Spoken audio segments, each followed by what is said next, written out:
नमस्ते दोस्तों, जय हिंद। आज मैं क्लास 10th का एक इम्पॉर्टेंट टॉपिक ट्रिग्नोमेट्री लेके आया हूँ। तो आज पूरा ट्रिग्नोमेट्री का पहले हम बेसिक समझेंगे और फिर उसके बाद अगले वीडियोस के माध्यम से हम उसके एक्सरसाइज को सॉल्व करेंगे। ठीक है, तो पूरा ट्रिग्नोमेट्री आज आपको बिल्कुल बेसिक से समझाया जाएगा, एक एक चीज़ आपको समझ में आएगी, बस ये वीडियो को पूरा देख लेना। तो ट्रिग्नोमेट्री जो हमारा चैप्टर है, ट्रिग्नोमेट्री को समझने से पहले आपको एक छोटे से कॉन्सेप्ट को समझना पड़ेगा जिसको हम बोलते हैं राइट एंगल ट्राइंगल। तो पहले तो मैं आपको एक छोटा सा राइट एंगल ट्राइंगल के बारे में बता रहा हूँ। ये मैंने बनाया राइट एंगल ट्राइंगल, इसमें क्या क्या प्रॉपर्टीज़ होती हैं और क्या क्या हमको ट्रिग्नोमेट्री में और राइट एंगल ट्राइंगल में कनेक्शन देखने को मिलता है, उसकी हम बात करते हैं। राइट एंगल ट्राइंगल ऐसे ट्राइंगल को बोलते हैं जिसमें एक एंगल 90 डिग्री का होता है। ऐसे ट्राइंगल को बोलेंगे जिसमें एक एंगल 90 डिग्री का होगा। तो यहाँ हमने बनाया, ये वाला एंगल हमारा है 90 डिग्री का। ठीक है, तो 90 डिग्री मतलब जब एक लाइन दूसरी लाइन के ऊपर बिल्कुल परपेंडिकुलर होती है उसको हम 90 डिग्री का एंगल बोलते हैं। अब ये जो राइट एंगल ट्राइंगल होता है, इसमें जो तीन साइड्स होती हैं, इन तीनों साइड्स के स्पेशल नाम होते हैं। जैसे इसको मैं बोलता हूँ हाइपोटेनियस, इसको अभी के लिए मैं बोल देता हूँ कि ये परपेंडिकुलर है, और ये हमारा बेस है। तो हाइपोटेनियस, परपेंडिकुलर और बेस। देखो एक बात ये पक्की होती है राइट एंगल ट्राइंगल में कि जो 90 डिग्री के सामने वाली साइड होती है वो हाइपोटेनियस होती है। 90 डिग्री जो एंगल जहां बनता है, मतलब जहां राइट एंगल होता है, उसके सामने जो साइड होगी वो हमेशा हाइपोटेनियस होगी। परपेंडिकुलर और बेस अपनी इंटरचेंज हो सकती है, उसमें कोई दिक्कत नहीं है। वो कैसे, हम किसको लेना है परपेंडिकुलर, किसको लेना है बेस, वो अभी हम आगे डिस्कस करेंगे। ठीक है, तो एक राइट एंगल ट्राइंगल में क्या क्या प्रॉपर्टीज होती हैं। एक एंगल 90 डिग्री का होता है, एक साइड को हाइपोटेनियस, एक साइड को परपेंडिकुलर, एक साइड को बेस बोलते हैं। ठीक, इसी के लिए एक स्पेशल कॉन्सेप्ट भी बना हुआ है जिसको हम बोलते हैं पाइथागोरस थ्योरम। वो भी आपने कहीं ना कहीं उसका नाम सुना होगा। तो पाइथागोरस थ्योरम क्या होती है, हाइपोटेनियस का जो स्क्वायर होता है वो परपेंडिकुलर के स्क्वायर और बेस के स्क्वायर के सम के इक्वल होता है। ये हमारी पाइथागोरस थ्योरम होती है। इसका भी यूज हमको ट्रिग्नोमेट्री के बेसिक्स में करना पड़ेगा। तो पहली बात तो राइट एंगल ट्राइंगल क्या होगा ये आप समझ गए होंगे। हाँ, और इसके अलावा इसके अंदर जो हमारी पाइथागोरस थ्योरम है उसको हम कैसे अप्लाई करते हैं, उसका फॉर्मूला क्या होता है। तो हाइपोटेनियस का स्क्वायर परपेंडिकुलर के स्क्वायर और बेस के स्क्वायर के सम के इक्वल होता है। ठीक है, अब इस चैप्टर को स्टार्ट करने से पहले मैंने आपको ये सब चीज़ें क्यों समझाई हैं, क्योंकि हमारा जो ट्रिग्नोमेट्री का चैप्टर है वो पूरा का पूरा अप्लाई होता है एक राइट एंगल ट्राइंगल पे। अब कैसे अप्लाई होता है, क्या क्या इसकी प्रॉपर्टीज होती हैं, उनको हम देखते हैं। जैसे अब मैंने आपसे ये कहा कि ये हमारा एक राइट एंगल ट्राइंगल है ना। इस राइट एंगल ट्राइंगल की मैं वर्टेक्स को ABC ये नाम दे देता हूँ। ठीक है, ये हमारा हाइपोटेनियस रहेगा, ये वाली बात फिक्स है। अब जब हम एक राइट एंगल ट्राइंगल में, एक एंगल तो 90 डिग्री का फिक्स हो गया, अगर हम इन दोनों में से किसी भी एक एंगल को बाय डिफॉल्ट थीटा ले लें, ये वाला एंगल हमने कितना ले लिया, थीटा। तो किसी भी राइट एंगल ट्राइंगल में जो एक एंगल हम थीटा लेते हैं, अगर हम उस थीटा का रिलेशन हाइपोटेनियस, परपेंडिकुलर और बेस के साथ पढ़ते हैं, अगर हम इस थीटा का रिलेशन हाइपोटेनियस, परपेंडिकुलर और बेस के साथ जब हम पढ़ते हैं तो उसी चैप्टर को हम ट्रिग्नोमेट्री बोलते हैं। इस थीटा का रिलेशन हमको हाइपोटेनियस, परपेंडिकुलर और बेस के साथ में पढ़ना है। ठीक है, समझ गए इतनी बात। अब ये रिलेशन कैसे कैसे बनाता है इसके बारे में हम डिस्कस करते हैं। देखिए ये हमारा राइट एंगल ट्राइंगल, इसको हम ले गए साइड में, और इसके बाद इसकी चर्चा करते हैं। देखिए ये थीटा एंगल इन साइड्स के साथ किस प्रकार से रेशो में आएगा, वो हमारा ट्रिग्नोमेट्रिक रेशोस कहलाते हैं। कैसे आएगा तो देखिएगा, जैसे एक परपेंडिकुलर, एक हाइपोटेनियस, एक बेस, और ये थीटा एंगल के लिए हम बात करने वाले हैं। देखो पहली बात तो जब भी हम ट्रिग्नोमेट्री में जिस एंगल के लिए ट्रिग्नोमेट्रिक रेशोस का यूज़ करेंगे, जैसे अभी हम इस थीटा एंगल के लिए यूज़ कर रहे हैं, या इस थीटा एंगल को हम C एंगल भी बोल सकते हैं क्योंकि C पॉइंट पे बन रहा है ये, तो हमेशा उस एंगल के सामने जो साइड होगी वो आपकी परपेंडिकुलर होगी, ये फिक्स है। जिस एंगल के रिस्पेक्ट में आप ट्रिग्नोमेट्रिक रेशोस को लिखोगे उसके सामने वाली साइड हमेशा परपेंडिकुलर होगी। जैसे ये वाली साइड जो तिरछी वाली लाइन होती है, 90 के सामने वाली जो लाइन होती है वो फिक्स है। कि वो हाइपोटेनियस होगी। ऐसे ही जिस एंगल के रिस्पेक्ट में हम ट्रिग्नोमेट्रिक रेशियोज को लिख रहे हैं उसके जो सामने वाली साइड होती है वो हमेशा परपेंडिकुलर होती है। अगर मैं इसी थीटा को उठा के यहाँ ऊपर फिट कर दूं तो अब ये थीटा के सामने जो साइड बनेगी वो हमारा हो जाएगा परपेंडिकुलर। फिर अब आपको ये चेंजेस करने पड़ेंगे। इसके रिस्पेक्ट में अगर आप देखोगे तो परपेंडिकुलर यहाँ आएगा और ये बची हुई थर्ड वाली साइड जो है वो बेस बन जाएगी। ये वाली चीज़ का ध्यान रखिएगा, जिस एंगल के रिस्पेक्ट में हम चीज़ों को निकाल रहे होते हैं उसके सामने हमेशा परपेंडिकुलर होता है। ठीक है, अब देखिए, अभी हम इसको नीचे लेके आते हैं, यहाँ से आपको समझने में आसानी होगी। ये हमारा एंगल थीटा हो गया, ये हमारा परपेंडिकुलर रहेगा, ये हमारा बेस रहेगा, ये 90 का एंगल है। ठीक, अब ये रेशोस कैसे कैसे बनते हैं तो इसकी आप एक छोटी सी ट्रिक ध्यान रख लीजिए, और वो छोटी सी ट्रिक है पंडित बद्री प्रसाद हर हर भोले। पंडित बद्री प्रसाद हर हर भोले, या फिर आप ऐसे भी बोल सकते हो पाकिस्तान भूखा प्यासा और हिंदुस्तान हरा भरा। ये बिल्कुल सूट करता है, पाकिस्तान भूखा प्यासा, हिंदुस्तान हरा भरा। ठीक है, अब इसमें क्या होता है, जब आप इस पहले वाले रेशो को देखोगे, पहला वाला रेशो है P/H, P for perpendicular, H for hypotenuse. जब आप परपेंडिकुलर और हाइपोटेनियस का रेशो निकालते हो, अगर थीटा एंगल के रिस्पेक्ट में ट्रिग्नोमेट्रिक रेशो को लिखोगे तो वो कैसा लिखाएगा, ये लिखा मैंने P/H, पहला रेशो लिया P/H। अब इसका रिलेशन P/H का रिलेशन थीटा के साथ में जो होगा वो होता है साइन थीटा। वो कितना होता है, साइन थीटा। मतलब साइन थीटा की जो वैल्यू होती है वो परपेंडिकुलर अपॉन हाइपोटेनियस के इक्वल होती है। ठीक है, पहला रेशो हो गया P/H। ऐसे ही जब आप आगे बढ़ोगे तो B/H आएगा। B/H मतलब बेस अपॉन हाइपोटेनियस, और B/H जो होता है वो होता है कॉस थीटा के इक्वल।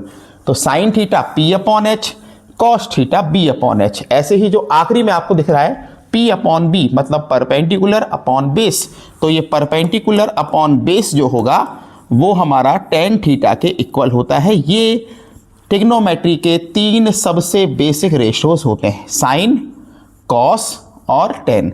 आपने अगर पाकिस्तान भूखा प्यासा, हिंदुस्तान हरा भरा ये ट्रिक ध्यान रख ली तो पहला वाला जो रेशो बनेगा वो साइन का होगा, बीच वाला जो रेशो बनेगा वो कॉस का होगा, और आखिरी वाला जो रेशो बनेगा वो टेन का होगा।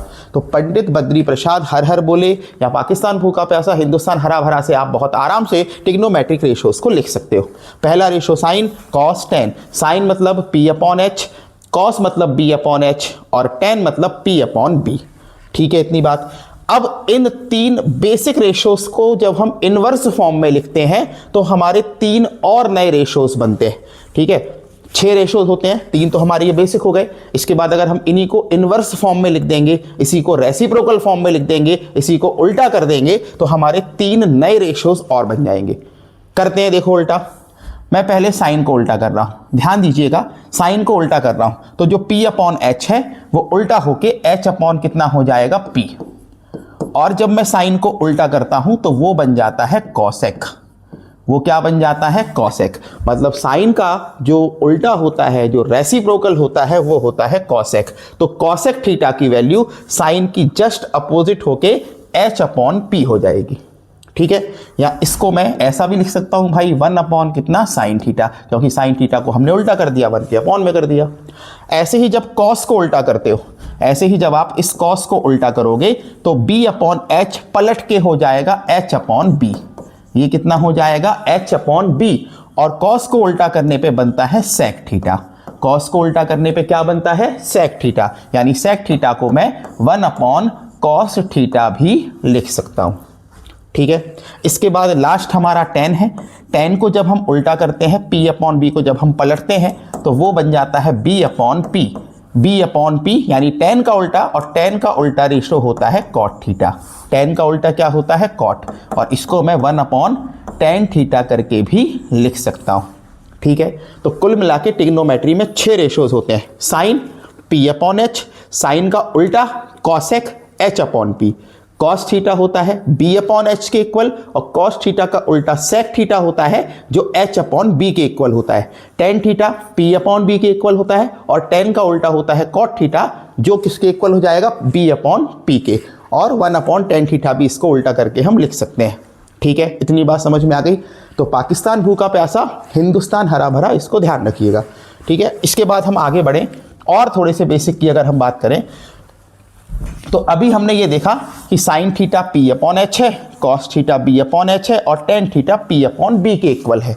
ठीक, तो इसी को अगर हम आगे बढ़ाएंगे, ये साइन थीटा को मैं यहाँ दोबारा लिख रहा हूँ, ये लिख रहा हूँ मैं P upon H, cos theta को मैं लिख रहा हूँ बी अपॉन एच। ठीक है, थोड़ा सा ध्यान दीजिएगा, यहाँ से एक इंपॉर्टेंट फॉर्मूला हमारा बनने वाला है। अगर मैं इन दोनों को बस लेके इसको इक्वेशन नंबर 1 और इसको इक्वेशन नंबर 2 कर दूं, ठीक है, थोड़ा सा अब हम मैथमेटिकल ऑपरेशंस लगाते हैं और बहुत आराम से नए नए फॉर्मूलों को बनाते हैं। अगर मैं इक्वेशन नंबर 1 में डिवाइड कर दूं इक्वेशन नंबर 2 का, तो इससे क्या होगा? तो इससे क्या होगा, देखिए, साइन थीटा में डिवाइड हो जाएगा कॉस थीटा का, साइन थीटा में डिवाइड हो गया कॉस थीटा का, इक्वल में कितना आएगा, पी अपॉन एच, इसमें डिवाइड होगा बी अपॉन एच का, सही है, LHS में LHS का डिवाइड, RHS में RHS का डिवाइड, तो sine theta upon cos theta equal होगा पी अपॉन एच और इसके अपॉन में आएगा बी अपॉन एच।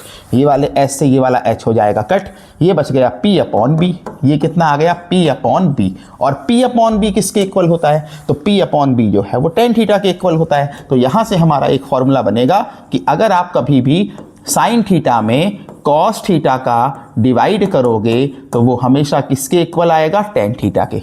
ठीक है, मतलब टेन थीटा की जो वैल्यू होती है वो sine theta upon cos theta के इक्वल होती है। अब टेन का ही उल्टा कौन होता है, तो टेन का उल्टा कॉट होता है। हमने देखा कि टेन को पलटने पे क्या बनता है, कॉट। देखो टेन का उल्टा कॉट है, तो अगर आप टेन को पलट दोगे तो आपकी कॉट की वैल्यू बन जाएगी। अब टेन की वैल्यू अगर sine theta upon cos theta है तो कॉट की वैल्यू बन जाएगी कॉस थीटा अपॉन कितना, साइन थीटा। ठीक है, तो ये दो आपको फॉर्मूले याद रखने हैं, इनका बहुत यूज आगे चल के होगा। टेन थीटा जो है वो sine theta upon cos theta के इक्वल होता है और कॉट थीटा जो है वो cos theta upon sine theta के इक्वल होता है। इतनी बात समझ में आ गई। अब आगे बढ़ते हैं। अब यहाँ से हम 3 सीखेंगे आइडेंटिटीज, ये भी बहुत इंपॉर्टेंट है।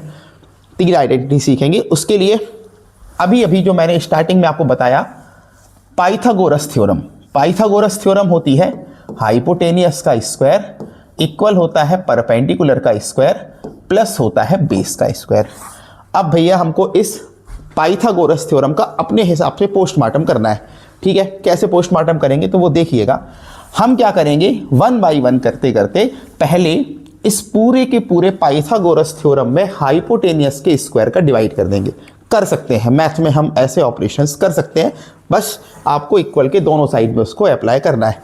तो हमने क्या किया, H square equal P square plus B square, दोनों LHS और RHS दोनों साइड में हमने हाइपोटेनियस के स्क्वायर से इसको डिवाइड कर दिया। हमने इसको हाइपोटेनियस के स्क्वायर से डिवाइड कर दिया। जब आप इसको हाइपोटेनियस के स्क्वायर से डिवाइड करोगे ना तो ये वाला तो कैंसिल हो जाएगा, तो यहाँ तो 1 आ जाएगा। यहाँ दोनों पे स्क्वायर है तो स्क्वायर वो कट नहीं होगा, वो स्क्वायर कॉमन आएगा, तो दोनों का स्क्वायर हमने कॉमन कर लिया। सेम आगे भी होगा, यहाँ भी हमने स्क्वायर को कॉमन कर लिया। ठीक है, अब यहाँ आप देखेंगे तो P अपॉन एच जो है, P अपॉन एच जो है, अभी अभी हम पढ़ के आ रहे हैं कि P अपॉन एच जो है, P अपॉन एच जो है वो साइन थीटा के इक्वल होता है। तो इस P अपॉन एच की जगह मैं वैल्यू पुट कर सकता हूँ साइन थीटा, तो ये मैंने पुट कर दिया साइन और ये थीटा। अभी आप देखो इसके ऊपर स्क्वायर भी है, सही है।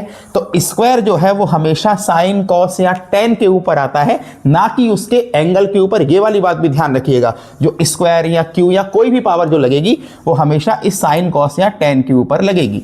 तो ये हो जाएगा साइन स्क्वायर थीटा। ठीक है, और यहां आप देखो बी अपॉन एच हमारा कॉस थीटा के इक्वल होता है, तो ये हमने कर दिया कॉस थीटा और स्क्वायर आएगा कॉस के ऊपर। तो यहां से हमको एक मिल जाएगी आइडेंटिटी कि sine square theta plus cos square theta की वैल्यू 1 के इक्वल होती है। Sign square theta plus cos square theta की वैल्यू 1 के इक्वल होती है। ठीक है, ये बहुत इंपॉर्टेंट है। और ऐसी ही दो इंपॉर्टेंट आइडेंटिटीज और बनेंगी। वो कैसे बनेंगी? तो जैसे हमने इस पूरे के पूरे पाइथागोरस थ्योरम में हाइपोटेनियस के स्क्वायर का डिवाइड किया है, अगर आप परपेंडिकुलर के स्क्वायर का डिवाइड करोगे वो भी कर सकते हैं हम। तो यहाँ पी स्क्वायर होगा, नीचे यहाँ भी पी स्क्वायर, यहाँ ये वाला कट होगा, 1 बचेगा, तो यहाँ से एक आइडेंटिटी और मिल जाएगी। और फिर जब तुम इसमें पूरे में बी स्क्वायर का डिवाइड करोगे तो एक आइडेंटिटी और मिल जाएगी। आप चाहो तो उसको करके देखना, मैं उसको डायरेक्टली अगले पेज पर लिख दे रहा हूँ। तो पहली आइडेंटिटी हमारी थी, अच्छे से बॉक्स में बंद करके लिखूंगा इसको क्योंकि ये बहुत इंपॉर्टेंट पार्ट है इस चैप्टर का।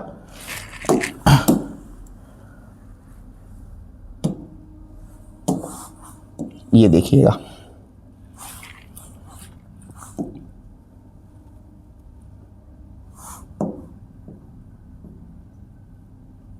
हमारी पहली आइडेंटिटी क्या बनी थी? Sign square theta plus cos square theta, ये इक्वल किसके आया है? 1 के। ठीक है, अब इसमें क्या क्या चीजें होंगी, क्या क्या नहीं होंगी, वो अभी मैं आपको बता रहा हूं कि sine square theta plus cos square theta always equals to 1।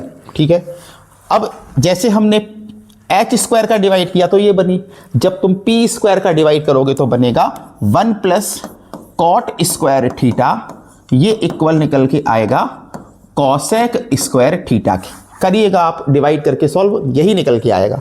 और जब तुम बेस के स्क्वायर का डिवाइड करोगे ना तो वहां बनेगा 1 प्लस टेन स्क्वायर थीटा, ये वैल्यू इक्वल होगी किसके? हमारे सेक स्क्वायर थीटा के। ठीक है, तो 1 plus cot square theta cosec square theta के इक्वल आएगा और 1 plus tan square theta sec square theta के इक्वल आएगा। ठीक है, इतनी बात भी।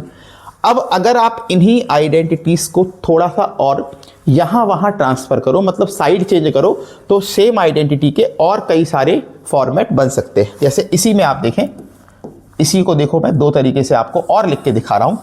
ये साइन स्क्वायर थीटा को तो सेम का सेम लिख दिया मैंने, ये 1 का सेम कर दिया, और ये कॉस स्क्वायर थीटा को मैं साइड चेंज करके ट्रांसफर कर दिया उस साइड। तो कॉस स्क्वायर थीटा जो प्लस का था वो काय का हो जाएगा? माइनस का। मतलब साइन स्क्वायर थीटा को हम 1 माइनस कॉस स्क्वायर थीटा भी लिख सकते हैं। सेम ऐसे ही कॉस को यहीं छोड़ दो और साइन को साइड चेंज करके उस साइड ले जाओ, तो 1 माइनस कितना हो जाएगा? ये साइन स्क्वायर थीटा।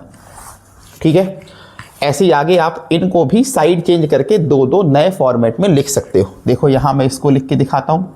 ये हमारा क्या बनेगा? एक बार मैं 1 को यहीं छोड़ता हूँ, इक्वल में कितना आएगा? Cosec square theta minus cot square theta. एक बार मैं कॉट स्क्वायर थीटा को यहीं छोड़ता हूँ तो ये इक्वल किसके आएगा? कॉसेक स्क्वायर थीटा, और 1 वहाँ जाके माइनस का हो जाएगा। ठीक है, सेम यहाँ करो, सेम चीज़ यहाँ करो, ट्रांसफर करोगे, टेन वहाँ जाएगा, यहाँ 1 बचेगा, ये इक्वल होता है sec square theta minus tan square theta के। और अगर तुम टेन को यहीं छोड़ोगे तो टेन स्क्वायर थीटा ये इक्वल होगा सेक स्क्वायर थीटा माइनस 1 के। तो 3 हमारी ये बेसिक आइडेंटिटीज हो गई, और उन्हीं के हमने फॉर्मेट को चेंज करके कुछ आइडेंटिटीज को और देख लिया। समझ गए इतनी बात भी? हाँ, अब आपको इसमें एक स्पेशल केस का ध्यान रखना है। मैंने आपको बताया कि भाई sign square theta plus cos square theta ये हमेशा 1 के इक्वल होगा। 1 के इक्वल कब होगा? जब ये एंगल्स इक्वल होंगे, ये वाले एंगल्स इक्वल होंगे। यहाँ थीटा है, यहाँ थीटा है। अगर यहाँ के एंगल्स इक्वल हों, चाहे वो फिर कुछ भी हो, जैसे अगर मैं कहूँ साइन स्क्वायर ये 45 डिग्री है प्लस कॉस स्क्वायर ये 45 डिग्री है, क्या इसकी वैल्यू भी 1 होगी? हाँ, इसकी वैल्यू भी 1 होगी, क्योंकि ये वाले एंगल सेम है। अगर एंगल सेम है, चाहे वो कुछ भी हो, हमेशा स्क्वायर लगाने पे उसकी वैल्यू 1 के इक्वल आएगी, साइन और कॉस। अब कहाँ इसकी वैल्यू 1 के इक्वल नहीं होगी? भाई स्क्वायर में वैल्यू 1 के इक्वल होगी, पर अगर केवल ऐसा दिया है ना, sine theta plus cos theta, देखो अब sine theta plus cos theta, angle तो सेम है पर स्क्वायर गायब है, तो इसकी वैल्यू 1 के इक्वल नहीं होगी। इक्वल कब होगी 1 के? जब स्क्वायर लगाओ। या अगर आपको दिया है sine cube theta plus cos cube theta, क्या इसकी वैल्यू को मैं 1 के इक्वल करूंगा? तो नहीं।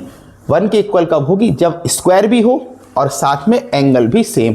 क्या मैं ऐसा भी लिख सकता हूं, sine square 45 degree plus cos square 30 degree, क्या इसकी वैल्यू 1 के इक्वल होगी? तो नहीं, क्योंकि अभी एंगल्स सेम नहीं, एंगल सेम होने चाहिए प्लस दोनों पे स्क्वायर भी होना चाहिए। ठीक है, तो ये बेसिक बातें हैं, इनको आप इस आइडेंटिटी के लिए या बाकी आइडेंटिटीज के लिए भी ध्यान रखिएगा।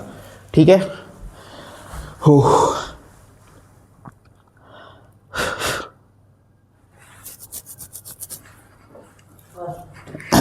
अभी होगा, अभी तो आज तो फॉर्म में चल रहा है मास्टर।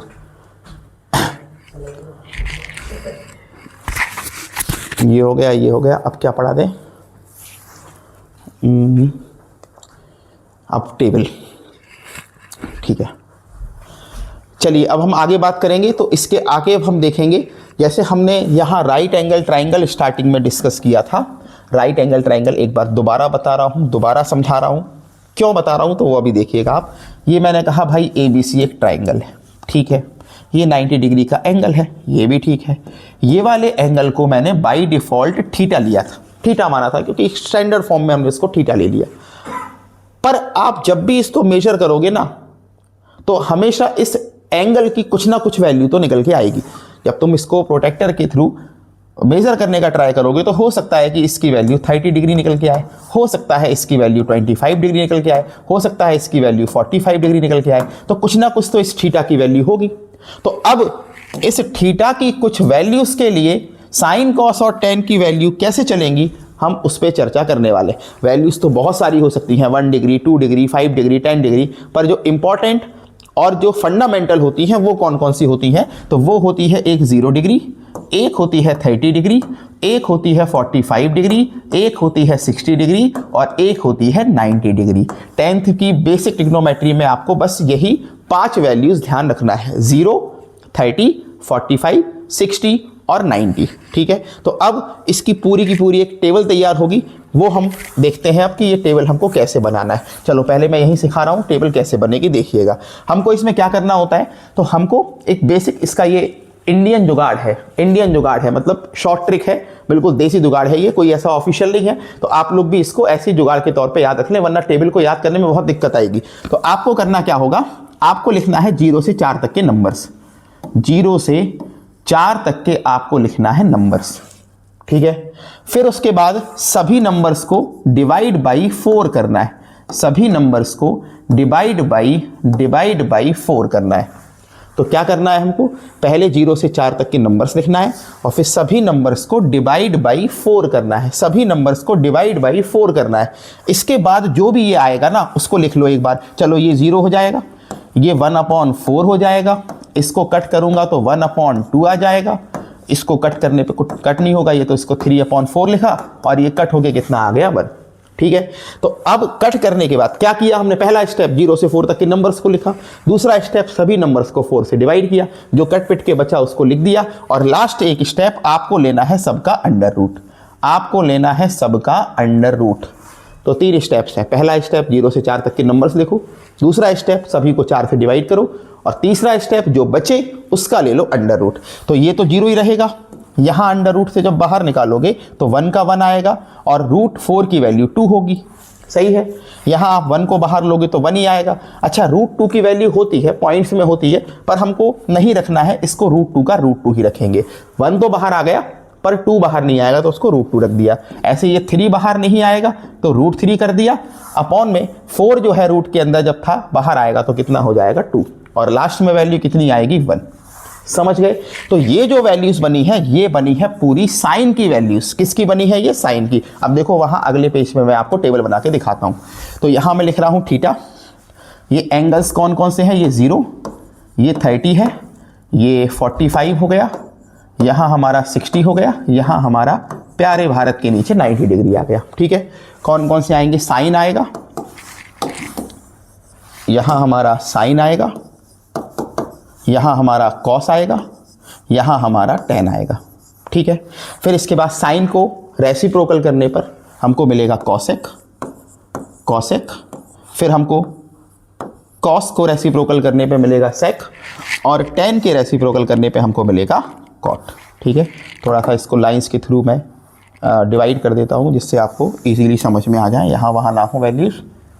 ठीक है, थोड़ा बहुत लाइन ऊपर नीचे होंगी, आप इतना एडजस्ट कर लेना आप।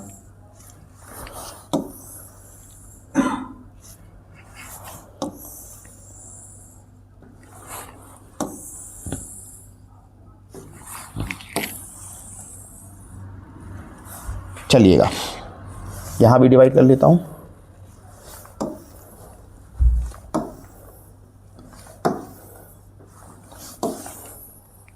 तो हमारी जो वैल्यूज़ पिछले वाले पेज पे आई थी, ये पूरी साइन की वैल्यूज़ हैं। आंख बंद करके उठा के लाइन से इनको भर दो, पूरी साइन की वैल्यूज़। तो 0, 1/2, 1/√2, √3/2 और 1। तो 0, 1/2, 1/√2, √3/2 और 1, ये पूरी साइन की वैल्यूज़ आ गई। ठीक है, कॉस की वैल्यूज़ को निकालना है, पीछे से वैल्यूज़ को लिखना स्टार्ट कर दो। पीछे से मतलब जो 1 है वो यहाँ आगे आ जाएगा, ये √3/2 है वो यहाँ आ जाएगा, 1/√2 ये आ गया, 1/2 यहाँ आएगा और लास्ट में कितना आ जाएगा 0। ठीक है, तो साइन की वैल्यूज कैसे बनी, एक बार मैं रिपीट कर रहा हूँ पूरा। 0 से 4 तक के नंबर्स को लिया मैंने, सभी को 4 से डिवाइड किया, काट पीट के जो बचा उसका अंडर रूट ले लिया, तो जो वैल्यूज बनेंगी वो साइन की, पीछे से लिखोगे तो कॉस की।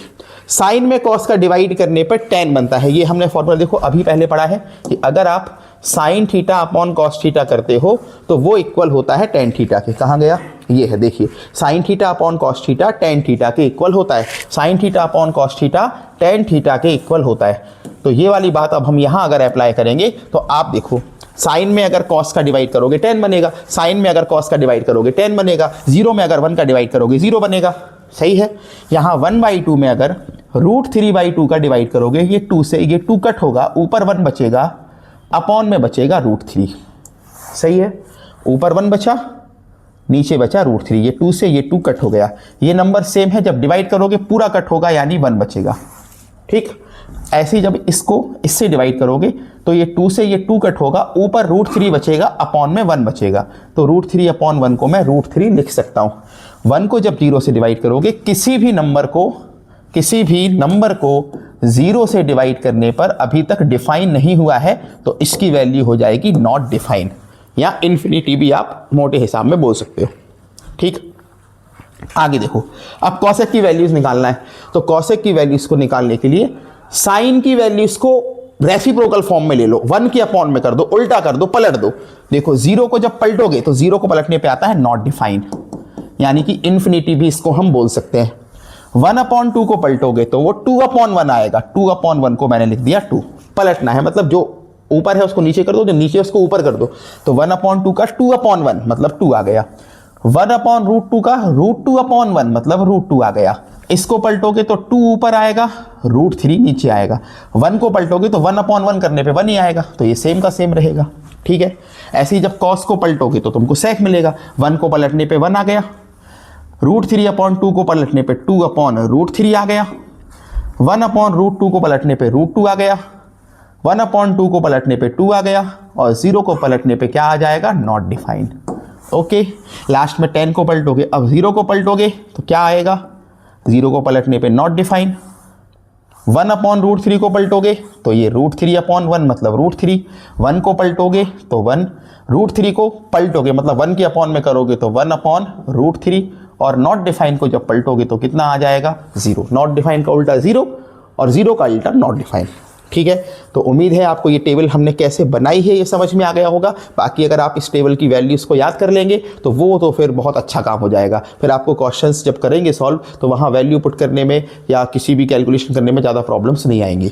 ठीक है, तो ये आज का हमारा वीडियो था जिसमें मैंने आपको ट्रिग्नोमेट्री के बेसिक्स बताए, और भी अगर कुछ बेसिक्स होंगे तो वो हम जब एक्सरसाइज स्टार्ट करेंगे तो वहाँ उसमें कवर करते जाएंगे। उम्मीद है आपको मज़ा आया होगा। बहुत बहुत धन्यवाद।